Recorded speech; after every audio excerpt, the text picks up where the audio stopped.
우리는 지난주에 이어서 수가성 여인과 주님과의 대화 뒷부분을 살펴보려고 합니다. 지금 뒷부분을 살펴보긴 하겠는데, 그래도 우리가 오늘 다 할 수가 없습니다. 특히 그 양식 얘기하는 부분은 이번에는 도저히 안 되겠고, 우리 먼 훗날 또 시간이 있으면 한번 살펴보겠습니다. 우리가 주님과의 그 수가성 여인과의 대화에서 앞에서 이제 생수에 관한 얘기를 우리가 들었다고 하면, 오늘은 예배하는 장소가 어디냐, 이게 이제 주가 되겠습니다. 실제로 지난주에 여자가 이르되 19절에 주여 내가 보니 선지자로소이다. 자, 우리가 이걸 보고는 뭐라고 생각합니까? 이 여자가 드디어 우리 주님을 선지자로 생각했다. 그리고 메시아로 받아들였다. 이런 식으로 우리가 접근하려고 하는데, 제가 이제 지난주에 설교를 하고 난 다음에 일주일 동안 이 설교를 준비하면서 가만히 생각해 보니까, 꼭 그렇게만 볼 게 아니다. 만일에 내가 보니 당신은 선지자입니다, 이렇게 얘기한 것은, 그러니까 우리나라의 정서상 이렇게 얘기하는 것과 비슷하지 않을까. 진짜 신통하네.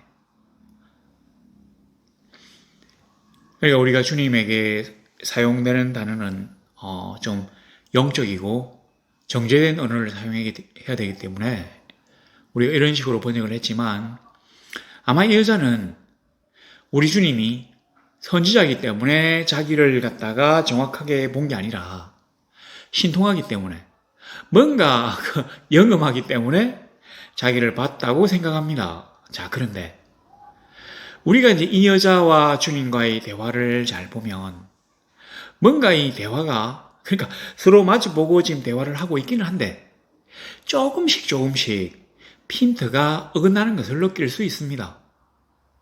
뭔가 내가 질문하면 그 질문에 맞는 답변이 오는 게 아니라 약간 답변이 달라요. 그리고 답변이 다른 걸 보고는 또 약간 다르게 또 접근하는. 자, 내 남편을 데리고 오라고 했잖아요, 지난주에. 그랬으면 남편이 없습니다. 그래, 남편이 없다는 말이 참말이다. 너 이전에 5명의 남편이 있었고 지금 살고 있는 남자는 남편이 아니잖아. 당신은 선지자로소이다. 자, 이까지를 우리가 봤는데, 지금 주님이 요구한 게 뭡니까? 생수를 얻고자 하면 남편을 데리고 오라는 얘기잖아요. 그러면 이 여자는 당신은 선지자입니다, 이런 얘기를 할 게 아니라 남편을 데리고 와야만 했습니다. 만일에 그가 주님을 선지자로 여겼다면, 그녀가 주님을 선지자로 여겼다면 남편을 데리고 왔어야 했습니다. 아니면 자기의 죄를 통해 자복하고 지금 살고 있는 그 남자와 헤어지고, 그 이혼이 아닙니다. 동거니까 헤어지고 새 사람이 되고자 회개의 눈물을 흘렸어야 하는 것 같습니다. 그런데 오늘 아무리 봐도 이 여자는 자기의 도덕적인 죄에 대해서 회개하지 않습니다. 그래서 저는 이 여자가, 이 수가성 여인이 끝까지 아마 주님의 제자가 되지는 않았을 것이다, 이렇게 가정합니다. 왜냐하면 주님의 제자가 반드시 통과해야 되는 통과 의례. 제가 지난주에도 말씀드렸지만, 베드로가 물고기를 잡고 난 다음에 주 앞에 무릎을 꿇고 엎드려서 주여 나를 떠나소서, 나는 죄인으로소이다, 이렇게 얘기한 것을 우리가 알고 있습니다.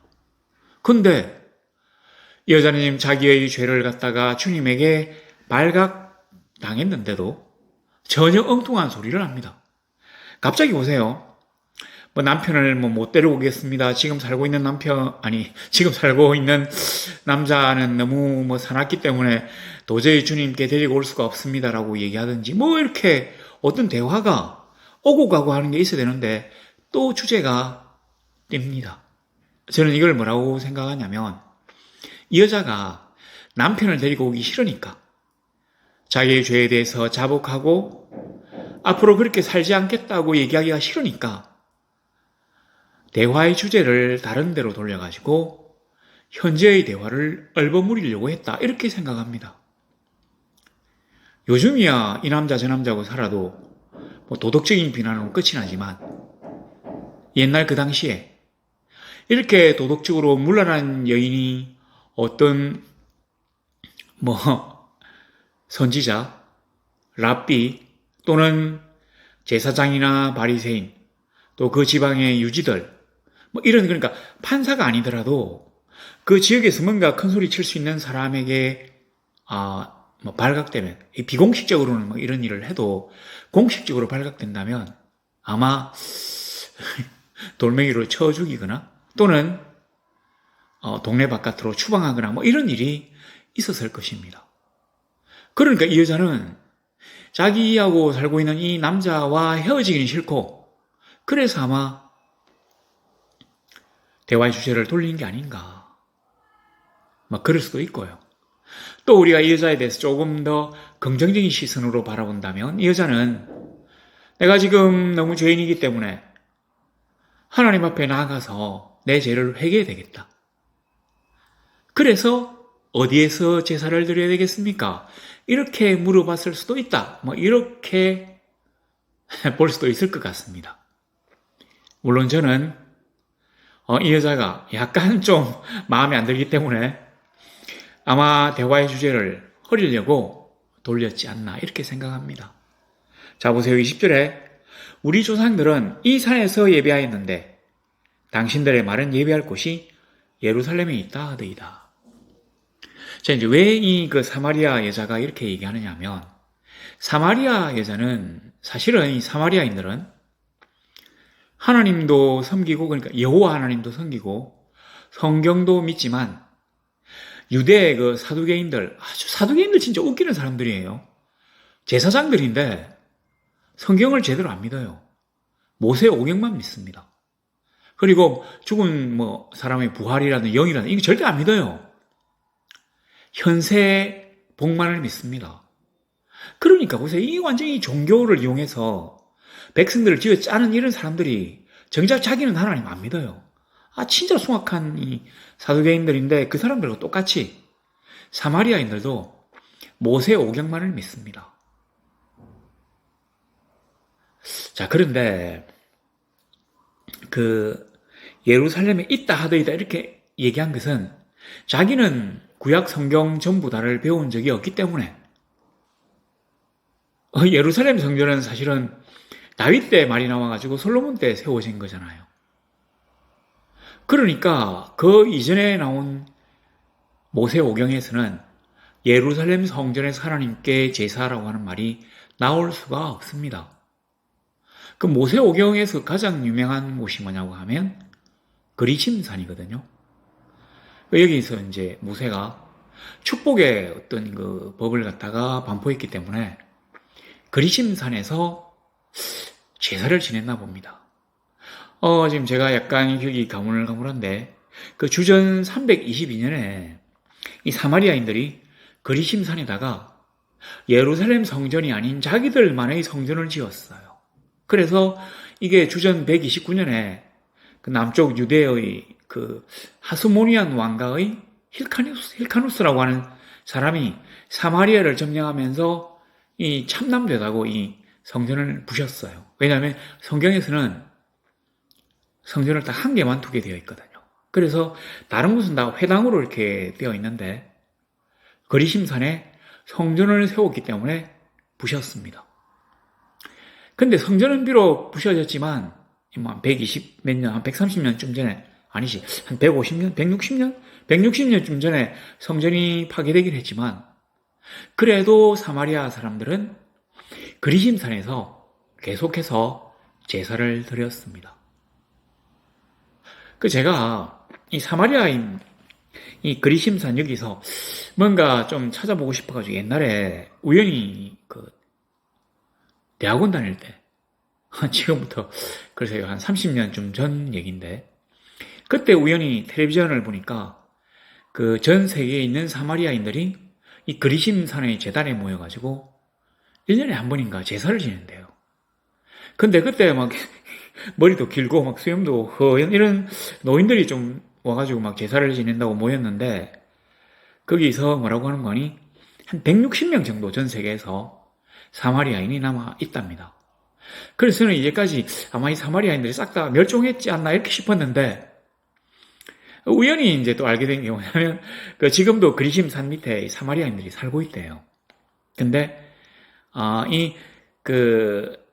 사마리아인이 전 세계 전부 다 한 760명쯤 살고 있는데 그 중에서 그리심산 밑에 한 절반 이상이 살고 있답니다. 그리고 나머지가 뭐 텔아비브에 있는 뭐 어디에 좀 살고 뭐 세계도 좀 있겠죠. 뭐 하여튼 그렇다고 하는데 너무 이제 이 사람 숫자가 얼마 안 되는데 이 자기들끼리만 결혼하니까 유전적인 질병이 많이 생겼대요.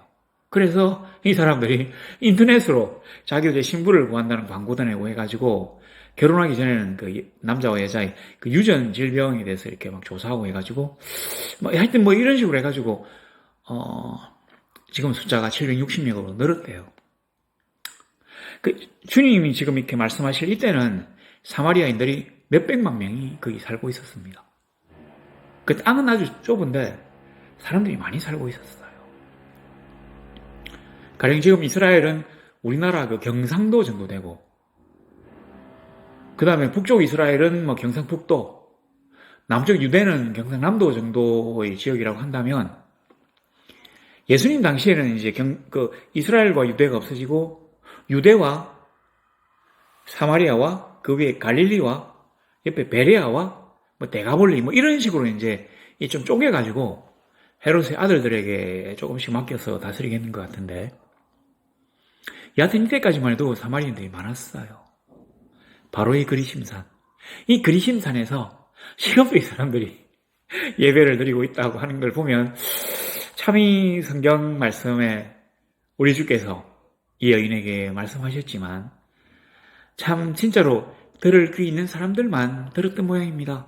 자, 그런데 이제 이 여자가 우리 조상들은 이 그리심산에서 예배를 드려야 된다고 한다.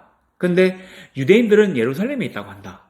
우리는 어디에서 예배를 드려야 되겠습니까? 이렇게 물어본 겁니다. 그러면 보세요. 예수님 이렇게 말씀하셔야 됩니다. 여자여, 내 말을 믿어라. 이 산에서도 말고 예루살렘에서도 말고 너희가 아버지께 예배할 때가 이르리라. 뭐 그럴 수도 있다고 해요. 그러면 어디에서 예배해야 됩니까? 하면 어디에서 예배해야 된다고 해야 이 대화가 되는 거잖아요.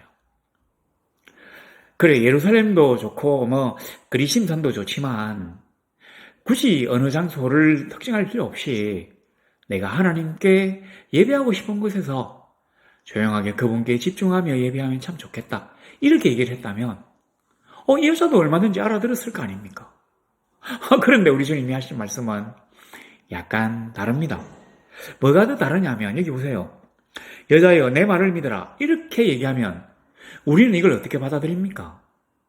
내 말을 믿어라. 그러니까 나는 절대 거짓말 안 하는 사람이니까 내 말대로 해라. 이렇게 우리가 알아들을 수가 있습니다. 오해하게 그렇게 번역이 되었어요. 근데 원문으로 보면 여자여, 나를 믿어라. 영어로는 believe me라고 합니다. 나를 믿어라. 지금부터 내가 하는 말을 믿어라, 들어라, 이 얘기가 아니라 나를 믿어라. 우리는 이 주님의 말씀에 대답에 아주 당황합니다. 왜냐하면 이 여자가 지금 묻는 질문에 전혀 답이 되지 않기 때문이거든요. 아까도 우리 주님하고, 지난주에도 주님과 여자가 지금 대화가 지금 잘 안 됐는데, 뭔가 얘기를 많이 오갔는데, 제대로 속 시원한 게 없었잖아요. 근데 지금 주님이 여자여, 나를 믿어라. 주님, 우리가 어디에서 예배해야 합니까? 여자여, 나를 믿어라. 여자여, 나를 섬겨라. 이 말입니다. 아니, 지금 어디에서 예배해야 되냐고 물어보는데 나를 섬겨라. 왜 이런 얘기가 됐냐면 앞에 여자가 뭐라고 했습니까? 아우, 진짜 신통하네요. 라가 아니라 아우, 당신은 선지자로소이다. 그러니까 주님이 말씀하시는 겁니다. 여자여, 귀나이, 여자여, 나는 단순히 선지자가 아니라 너희가 그렇게나 말하고 있었던 메시아다. 이 얘기를 하시고 싶어가지고 여자여, 나를 믿으라. 이렇게 말씀하신 겁니다. 에이, 너무 이상한데요. 자, 우리가 봅시다. 너희가 아버지께 예비할 때가 이르리라. 그래 놓고 너희는 22절에 알지 못하는 것을 예비하고 우리는 유대인은 아는 것을 예비하노니 이는 구원이 유대인에게서 납니다. 예수님의 답변치고는 너무 평범합니다. 그리고 예수님이 지금 너무 국수적인 것 같아요. 예수님이 사마리아에 오셔서 지금 사마리아 여인과 대화를 나누시는데 이 사마리아 여인을 너무 우습게 보고 모욕하는 것 같습니다. 평소에 주님이 말씀하신 사랑과 전혀 연관이 되어지지 않습니다. 자, 그런데 이 말도 우리가 조금씩 분석한다면 약간은 다른 의미로 우리에게 다가옵니다. 그러니까 너희는 알지 못하는 것을 예비하고 우리는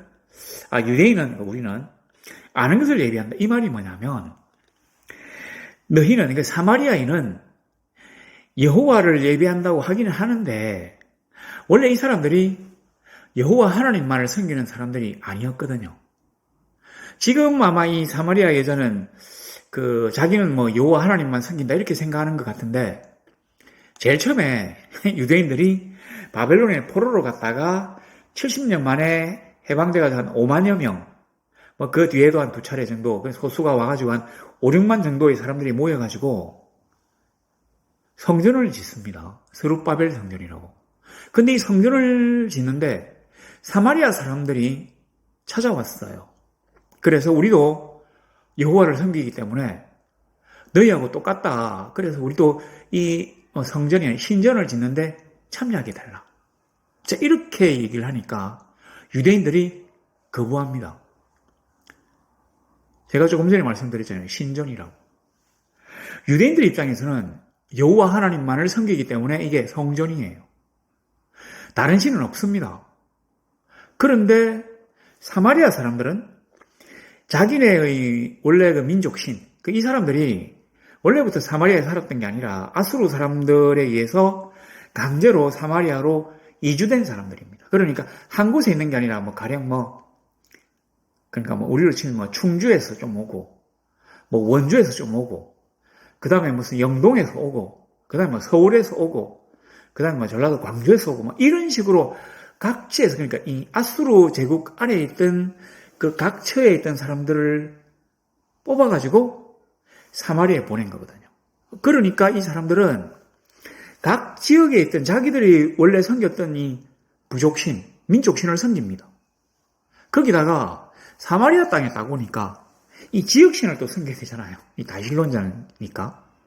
그러니까 여기 포로로 잡혀가고 남아있던 그 유민들, 이스라엘, 북쪽 그 이스라엘 백성들, 유민들에게 물어보니까 여기는 원래 여호와를 섬기는 곳이다. 이렇게 얘기를 했습니다. 그래서 자기 민족신도 섬기고, 여호와도 섬기고, 근데 옆 동네 사람은 다른 데서 왔으니까 그 지역 신을 섬기잖아요. 그러니까 이 신도 섬기고, 이 신도 섬기고, 이래서 다신론자가 되었습니다. 그러니까 이 사람들은 여호와 하나님, 유일하신 하나님께 경배하기 위해서 성전을 같이 짓겠다고 한 게 아니라 여호와라고 하는 이 지역신, 이 토착민들의 신인 여호와 신에게 제사 지낸다고 하니까 참여를 안 했다거나 혹시라도 그 신의 앙화를 받을까 싶어가지고 참여하겠다고 얘기한 겁니다. 그래서 안 된다고 하는 거예요.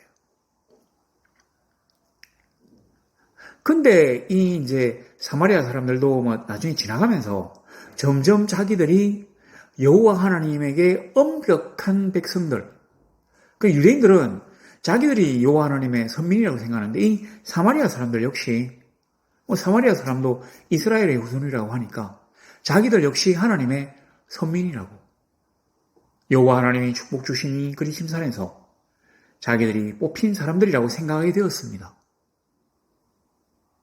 그런데 왜 이제 모르는 것을, 알지 못하는 것을 예비한다고 했냐면, 원래부터 이방신들을 섬기던 이 가락이 좀 있어 놓으니까, 여호와 하나님에게 제사 지내는 그 의식 가운데, 이방신들을 섬기는 의식들이 자기도 모르게 그냥 들어간 거예요.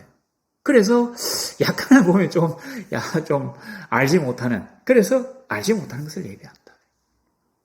그 유대인들은 구약 성경 전부 다를 섬기니까 여호와 하나님을 정확하게 알고 정확하게 아는 여호와 하나님을 섬겼다. 이 말입니다. 그래서 너희는 알지 못하는 걸 섬기고 유대인들은 아는 걸 섬기고. 그럼 왜 유대인이 아는 것을 섬기냐? 여기 나와 있네요. 구원이 유대인에게서 나기 때문이다. 우리는 이 성경이 어떤 식으로 기록되었는지를 떠나서 이게 어떤 말인지는 알고 있습니다. 뭡니까? 구원, 예수 그리스도가 유대인의 자손으로 태어났다고 하는 걸 바로 여기에 적어놓은 것이고, 구원이 유대인에서 나기 때문에 우리는 아는 것을 예비하고 너희는 알지 못하는 것을 예비한다. 그러니까 우리가 이 성경 원문을 갖다 조금 들여다보면 예수님과 이 여인과의 대화가 그렇게 핀트가 많이 어긋나는 것 같지는 않습니다. 일단 주님은 지금 어디에서 예배해야 되는지에 대해서는 말씀하고 있지 않습니다. 자, 23절에 보면 아버지께 참되게 예배하는 자들은 영과 진리로 예배할 때가 오나니 곧 이때라. 자, 그리고 난 다음에 24절에는 하나님은 영이시니 예배하는 자가 영과 진리로 예배할지니라. 자, 보면 아버지께 참되게 예배하는 자들은, 그러니까 너희도 예배를 하고 있고 여호와 하나님께 예배하고 우리도 여호와 하나님께 예배하고 있는데, 참되게 예배하려고 하면 남쪽의 예루살렘도 아니라 북쪽의 그리심산도 아니라, 여기 이제 그리심산이 아니라 영과 진리로 예배해야 된다고 말씀하십니다. 그러니까 어디에서 예배되냐? 이 장소가 중요하냐고 물어봤는데 예수님은 장소가 중요한 게 아니라 네가 예배하는 그 태도가 중요하다고 말씀하셨습니다. 옛날 성경에 요 성경 영과 진리라고 하기 전에 이 성경을 여기 본문을 요 앞에 성경에서는 신령과 진정으로 예배할지니라고 했습니다. 근데 왜 이게 이제 영과 진리로 바뀌었냐면 우리나라 사람들이 보면 너무 무당하고 막 이런데 좀 많이 문화에 젖어 있잖아요. 그래서 막 이런 어떤 지금도 막 무속이 막 판을 치는데 잘 생각해 보면 언어가 우리의 생각을 규제하거든요. 제가 만약 이렇게 얘기했다 칩시다. 오늘 재수가 없어가지고 너무 운이 안 좋아가지고 자 이렇게 했다고 얘기합시다. 자 그러면 이 재수라는 말은 제가 이걸 뭐라고 바꿔야 될지 잘 모르겠는데 재수라고 하는 말은 이거 점칠 때 쓰는 말입니다. 손재수, 관재수, 재수예요. 그러니까 아마 산가지 집어넣고 해가지고 착 뿌리는 그런 거 있잖아요. 재수가 있다 없다. 그러니까 이런 식으로 얘기를 한다면 우리도 모르게 어떤 무속의 영향을 받았다고 하는 걸 나타내는 겁니다. 가령 제가 누구에게 이제 얼굴을 딱 보고 뭐를 얘기했다 칩시다. 그러면서 제가 이건 이제 몇 번이고 얘기하는 건데 제가 옛날에 관상을 참 잘 본다 이렇게 얘기를 했더니만 지금 미국에 있는 제가 참 사랑하는 후배 목사님이 형님 교인들도 있는데 관상이 뭡니까? 좀 은혜스러운 용어를 써야죠. 그래서 뭐라고 해야 되는데 하니까 영안으로 본다고 하면 좋겠습니다. 제가 생각해 보니까 참 너무 좋았어요. 그다음부터는 영안으로 보겠다고 얘기를 했는데 그러니까 보세요. 이게 지금 신령과 진정으로라고 하는 얘기를 딱 듣는 순간에 우리가 어떤 식으로 반응하게 되냐면 신령, 산신령도 그렇지만 당신 진짜 신령하다 이런 얘기를 많이 하잖아요. 당신 진짜 선지자입니다. 그 얘기를 신령하다 얘기 그거 우리나라에서는 주로 그렇게 많이 쓰는 것 같은데 뭔가 어떤 이 종교적 분위기 이런 분위기가 신령이죠. 신령, 산신령, 신령이 이런 것도 있고 신령하게 신령. 그 다음에 진정이라고 하면 진리가 아니라 진짜로 그러니까 나의 온 정성을 다해가지고 진정으로 이런 생각이 듭니다. 그러니까 아마 좀 종교적인 거룩한 분위기 가운데서 막 전심전력을 다해서 하나님을 섬겨라, 막 이런 것처럼 받아들일 수가 있습니다. 그런데 전혀 그렇지 않습니다. 그래서 이번 번역에서는 바꿨어요. 이번 성경에서는 영과 진리로 예배할 것이다. 우리 주님이 그때 말씀하셨습니다. 영과 진리로 예배할 때가 오나니, 영과 진리로 예배할 때가 온답니다. 엄청나게 크고 아름다운 예배당에서 예배하는 것이 중요한 것이 아니라 막 금과 대리석으로 막 실이 뒤덮어 놓은 곳에서 예배하는 것이 중요한 것이 아니라 장엄하고 거대한 곳에서 예배하는 것이 중요한 것이 아니라 영과 진리로 예배하는 것이 중요하다는 말입니다. 자, 그런데 영과 진리로 예배하는 것이 무슨 말입니까? 자, 이게 진짜 간단한 얘기예요. 영은 성령을 얘기합니다. 성령과 진리는 예수를 얘기합니다. 우리가 성령님도 진리의 영이다 이런 얘기는 하지만 여기 이제 영이 나와 있잖아요. 성령님. 그 다음에 진리. 나는 길이요 진리요 생명이니. 예수님이 하신 말씀이잖아요. 그러니까 성령님과 예수님으로 예배해야 된다는 거죠. 누구에게? 하나님께. 아버지께 참되게 예배하는 자들은, 그러니까 예배의 대상은 하나님 아버지입니다. 그리고 어떤 식으로 예배되냐? 성령에 감화되어서 예수의 이름으로 한 마음으로 기도해야, 한 마음으로 예배해야 참된 예배가 된다고 하는 것을 주님이 말씀하신 겁니다. 제가 이제 이 부분을 조금 더 쉽게 설명을 한다고 하면, 마태복음에 보면, 마태복음 18장인가에 보면 나와 있어요. 18장 20절인가? 20절, 19절 거기 나와 있는데, 예수님이 이렇게 말씀하셨잖아요. 두세 사람이 내 이름으로 모여서 기도하면 내가 다 들어준다. 이게 이제 사실은 예배하는 걸 얘기하는 거거든요. 두세 사람이라고 했어요. 근데 19절 그 위에 보면 두 사람이 합심하여 라는 얘기를 또 해놨습니다. 바로 19절과 18장, 마태 18장 19절과 20절에 바로 이 부분이 나와 있어요. 우리가 성령님을 뭐라고 얘기합니까? 성령의 감동, 감화, 교통하심이. 우리 목사님들이 축도할 때 잘 사용하는 말입니다. 예수님이 왜 2명과 3명, 5명이라고 하셨는 거 아니? 이제까지 10명을 5명으로 줄였다 이런 뜻도 있지만, 두세 사람. 그 다음에 서너 사람. 그러니까 두세 사람으로 한다면, 5명 중에서 보세요.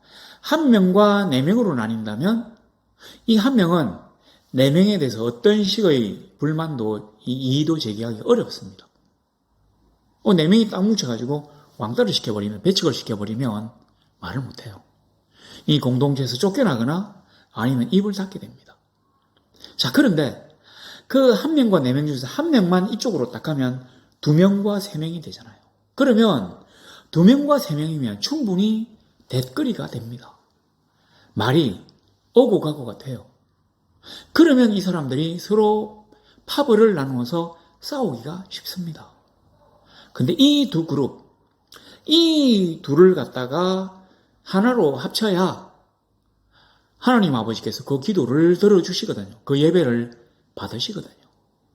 그런데 이 서로 싸울 수도 있는 사람들이 하나가 되려고 하면 성령의 역사가 아니고서는 어렵다는 얘기죠. 성령이 그들 각자에 들어오셔서 감동시키고 감화시키고 서로 교통하게 하시면 하나가 되는 것이죠. 합심하여. 그래서 우리가 성령의 교통과 감동과 감화를 받음으로 합심하여 예수의 이름으로 기도한다면 우리 하나님 아버지께서 그 예배를 받으실 것이라고 하는 얘기가 바로 이 얘기입니다. 옛날에 신령과 진정으로라는 말하고 전혀 다른 의미가 됩니다. 주님, 우리는 어디에서 예배해야 하나요?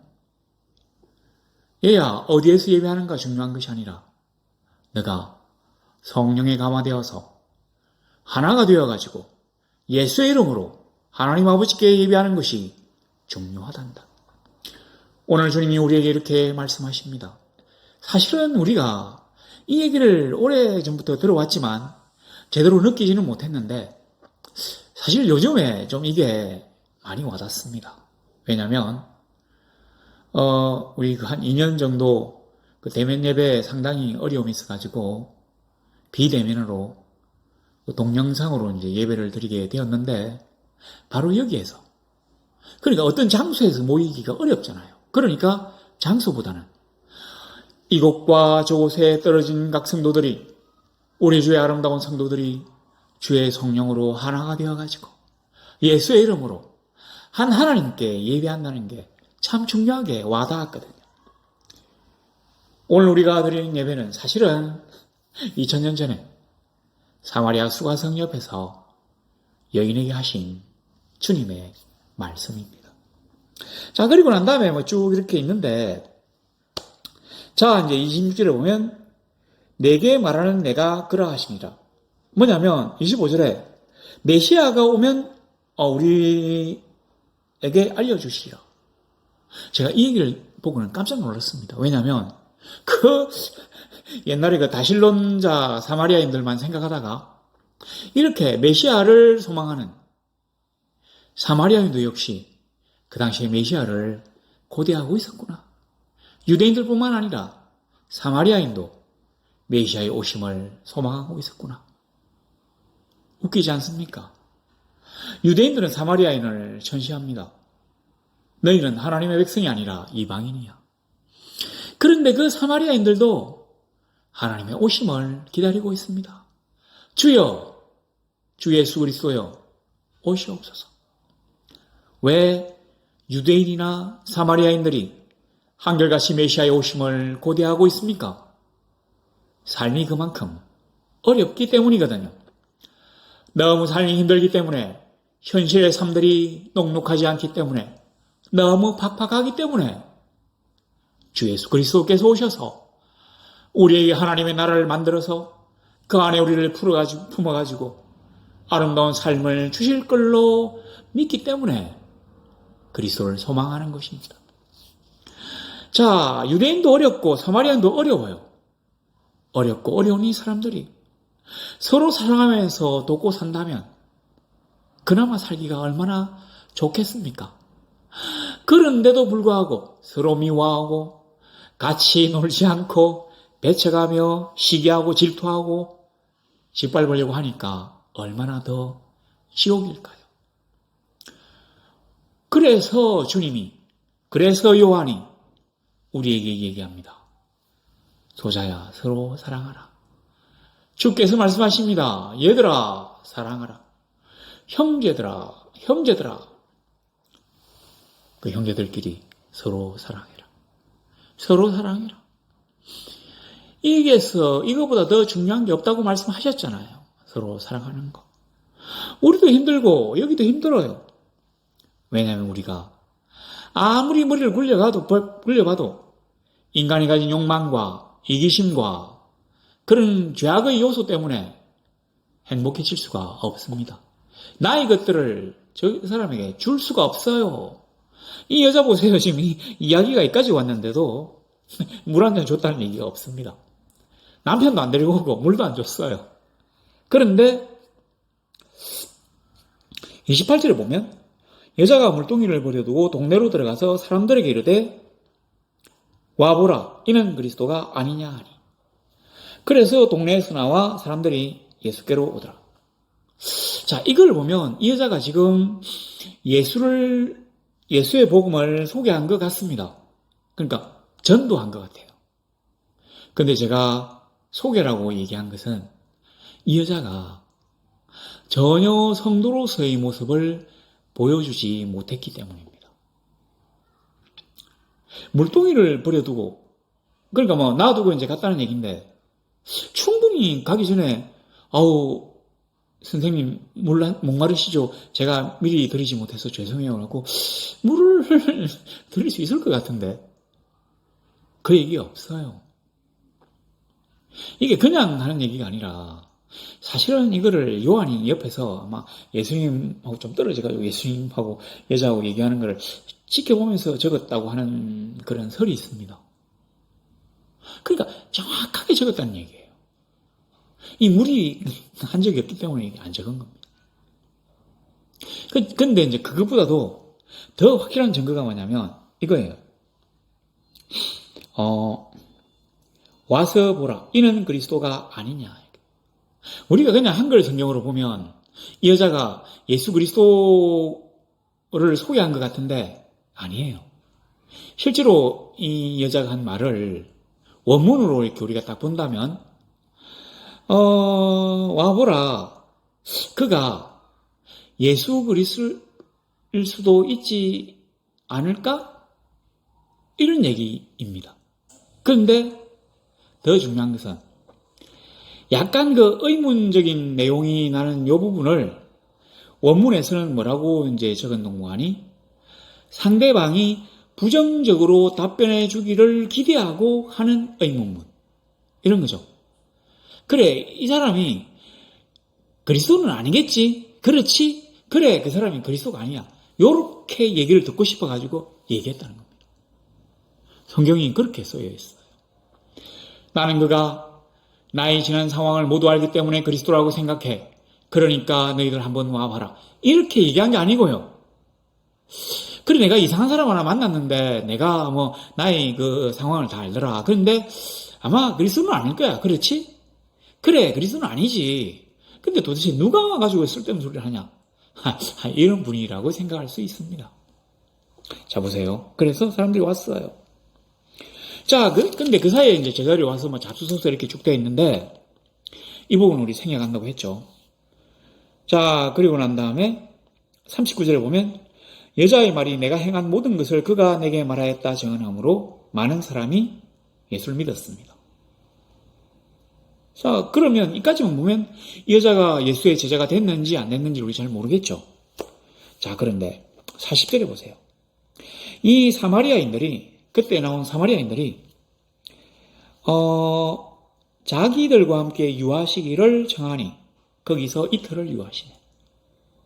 그러니까 예수께서 하시는 말씀을 우물께서 딱 듣고 이 동네 수가성 사람들이 어떻게 했는가 하니 예수님의 말씀을 더 듣고 싶어서인지 아니면 예수님을 더 알고 싶어서인지 주님을 자기들의 집으로 초대했다고 하는 얘기입니다. 제가 항상 하는 얘기지만 그 당시에 하루 두 끼를 먹는 보리떡과 그 멸치보다 조금 더 큰 물고기를 먹는 이 사람들의 입장에서 예수님과 제자들을 갖다가 이틀간 대접한다는 게 엄청나게 힘든 일입니다. 안 그래도 먹고 살기 어려운데 더 힘든 일이에요. 그런데도 이 사람들이 내가 예수님의 말씀을 듣고 보니 그가 참 그리스도구나 하고 깨달았기 때문에 나온 거예요. 이렇게. 우리의 살림살이가 비록 팍팍하지만 나는 그분을 모시고 대접하고 싶어. 우리 집에서 재워드리고 싶어. 우리 주님의 그 전매특허가 뭡니까? 노숙이잖아요, 노숙. 길거리나 산에서 이렇게 막 들판에서 이렇게 노숙하시는 게 우리 주님이 진짜 많이 하셨던 일인데, 그래서 주님이 너무너무 배도 많이 고프고 힘들어 했거든요. 근데 여기서 보세요. 주님, 저희 집에 갑시다. 좋은 식사가 준비되어 있습니다. 여자는, 주님과 진짜 얘기 많이 한 여자는 물 한 잔도 안 줍니다. 그런데도 이 사람들은 바로 주님께 다 이걸 드리잖아요. 저는 지금도 그 그리심산에서 한 760명의 절반이 몇 명이에요? 380명이죠? 한 400명 정도가 그 마을에 살고 있다니까 솔직히 좀 반가웠어요. 그리고 아마 그때 그 주님으로부터 받았던 그 복음이 뭐 후세들에게 좀 이어져가지고. 그러니까 완전히 이제 예수를 믿진 않지만 뭔가 우리가 하나님의 선민이라고 생각해서 메시아를 소망하는 그런 사람으로 스스로를 자처하고 있지 않나 이런 생각이 들었습니다. 제가 물어본 건 아니고요. 근데 지금 760명 정도 남아있는 이 사마리아인들의 종교 지도자가 뭐라고 얘기했는가 하니 너무 놀라운 일이에요. 사마리아, 그러니까 이 사마리아가 지역 이름인데 사마리아인이라고 하는 말에는 율법을 엄격하게 지키는 사람이라고 하는 뜻도 있다. 자기들이 그렇게 얘기를 합니다. 그래서 자기들은 유대인들, 전통 유대인들보다 더 엄격하게 지킨대요. 신기하죠? 저는 막 그런 게 아마 여기에 나오는 주님의 그 말씀 때문일 수도 있지 않나 이런 생각을 좀 해봅니다. 뭔가 약간 안 맞는 것 같은데. 자, 그런데 자, 이제 믿는 자가 더욱 많아. 42절에 보면 그 여자에게 말하되 이제 우리가 믿는 것은 내 말로 인함이 아니니 이는 우리가 친히 듣고 그가 참으로 세상의 구주신 줄 알미라 했더라. 자, 우리가 한번 생각을 해보십시다. 내가 누구에게 전도를 받았어요. 그래서 예수를 믿게 되었습니다. 그러면 이 친구가 얼마나 좋습니까? 감사하고. 내가 너 때문에 예수를 알아가지고 지금 이렇게 복된 자리에 있구나. 너무 고마워. 이렇게 얘기할 것 같지 않습니까? 그렇게 얘기합니다. 그런데 이 사람들이, 이 사마리아에서 예수를 믿게 된 사람들이 40에 그 여자에게 말하되 이제 우리가 믿는 것은 내 말로 인함이 아니니 우리가 직접 들어보고 진짜 그가 구주라고 생각해서 믿는 거다. 그래서 42절은 안 적어도 되는 글입니다. 사족이에요. 벤발. 전혀 필요가 없는 말인데 왜 집어넣어 놨겠습니까? 요한은 우리에게 이렇게 얘기하고 싶었다는 거죠. 이 여자가 비록 예수를 수가성 사람들에게 소개하기는 했지만 정작 자기는 복음 안에 들어오지 않았다. 이 얘기를 하고 싶었다는 얘기입니다. 제가 자꾸 이 여자, 저 여자하고 사마리아 여자라고 하잖아요. 왜 그랬겠습니까? 사도 요한이 이 요한복음을 기록할 당시에 그 수가성 여인이 기독교 공동체 안에 있지 않았기 때문입니다. 아니면 그 여인의 후손들이 기독교 공동체 안에 있지 않았기 때문에 그 여자의 이름을 알지 못해서 적지 못한 거예요. 너무 단정적으로 얘기하는 것 같습니까? 저는 거의 그럴 거라고 생각합니다. 왜냐하면 우리가 하나님을 섬기려고 한다면 먼저 우리의 죄를 자복하고 우리의 것을 남에게 줄 알아야 되거든요. 그래야만이 비로소 우리의 영안이 맑고 깨끗해져서 저 사람과 이 사람이 서로 한 성령 안에서 교통하게 되는 것이죠. 그래서 똑같은 예수 그리스도의 이름으로 기도하고 똑같은 하나님께 경배하게 되는 것입니다. 자, 그러면 왜 이 여자는 물동이를 버려두고 수가성에 들어가서 그 얘기를 했겠습니까? 그래서 저는 이 여자가 너무 불쌍한 여인이라고 생각해요. 그래서 참 좋게 생각하고 싶었는데 본문이 가리키는 바가 좀 달랐어. 왜냐하면 이 여자가 사실은 그 한낮에 아무도 없을 때 그 물길로 오잖아요. 왜냐하면 여자들만 만나면 자기를 막 욕하고 막 비난하고 막 꾸짖고 막 심지어 침도 뱉고 이렇게 막 천시하고 멸시하니까 자기는 사람들을 만나기 싫어가지고 왔어요. 그랬는데도 비록 여섯 남자의 놀이개가 된 입장에서도 이 여자는 사실 그냥 성도가 된다 이게 아니라 그냥 평범한 여자로 동네 여인들과 서로 수다를 떨면서 아무것도 아닌 것 같고 웃기도 하고 누구 흉도 보고 막 그렇게 평범하게 살고 싶어 했습니다. 너무 함께하고 싶었어요.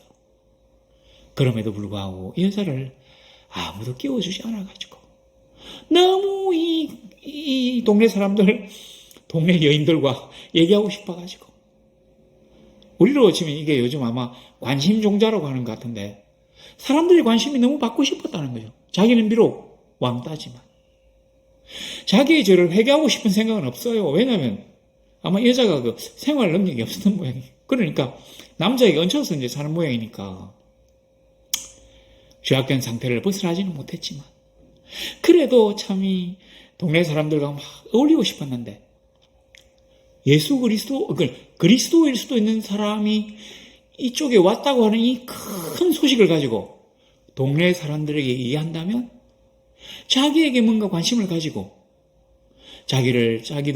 그네들의 그룹 속에 끼워주지 않을까 하는 바람 때문에 뛰어간 겁니다. 그런데도 나중에 보니까 그래 참 고생 많았지 우리 함께 하자 이런 얘기를 안 하고 너 때문에 예수 믿은 건 아니야 이렇게 얘기한다는 거 참 가슴 아픈 얘기입니다. 자 이제 말씀을 맺어야 되겠습니다. 오늘 말씀은 단순합니다. 그러나 중요합니다. 우리가 어디에서 예배하는 것이 중요한 것이 아닙니다. 우리가 예배할 때 성령의 감동과 감화를 받아서 나와 내가 한 마음이 되어서 예수 그리스도의 이름으로 아버지께 경배하는 것 이게 중요하다고 하는 것입니다. 누군가는 얘기합니다. 그거나 무당이나 똑같잖아. 아니요. 다릅니다. 경배하는 대상이 다르잖아요. 우리는 위대하시고 전능하신, 존엄하시고 거룩하신, 전능하신 하나님께 예배하는 것이고 그네들은 여기처럼 신령들에게 예배하는 거잖아요. 다릅니다. 그리고 주의 성령이 우리를 감동시키시고 우리가 예수의 이름으로 기도한다면 제가 이걸 딱 보면서 또 뭘 느낀다면 하나님의 법정에서는 보혜사가 예수님이잖아요. 우리의 중보자, 변호사. 그런데 이 땅에서의 보혜사는 누굽니까? 성령님이시잖아요. 그러니까 우리가 이 죄인인 우리를 하나님 앞으로 인도하고 우리의 죄를 하나님에게 용서를 빌어주는 분, 보혜사. 그분, 성령님과 예수님. 그 두 분의 이름을 여기다 써놓지 않았나. 이런 생각도 제가 해봤습니다.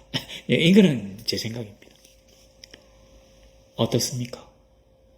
우리가 이 모양 저 모양으로 흩어져서 예배하지만 우리는 한 하나님을 한 예수 그리스도의 이름으로 한 성령의 감동 감화하심으로 섬기며 기도하며 예배합니다.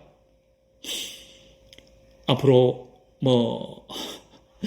경제적 어려움이 온다고 얘기합니다. 그럴 수도 있죠. 그리고 기후위기, 지금도 우리가 겪고 있습니다. 이제 좀 약간 살기가 좀 선선해서 좋아진 것 같은데. 그런데도 아침, 저녁으로 너무 추워지는 거 보면 뭔가 또 심상치 않은 것 같기도 하고. 하여튼 이 모양 저 모양으로. 하여튼 또 우리 지금 인구가 절벽이라서 막 이렇게 누군가의 말이 하면 나라의 멸망을 향해서 나가고 있다고 하는데 좋습니다. 그럴 수도 있죠. 그러나 그 어떠한 경우에서도 어떠한 장소에서도 우리가 성령의 감동으로 예수 그리스도의 이름으로 하나님 아버지께 예배하기만 한다면 주가 우리를 구원하시고 보호하시며 살리셔서 우리로 하여금 그가 이 땅에 펼치신 하나님의 나라에 들어와서 궁극적인 샬롬의 세상에 들어가서 평안을 누리게 하실 것을 제가 믿습니다. 그런 성도들의 시기를 우리 주 예수 그리스도 이름으로 소망합니다.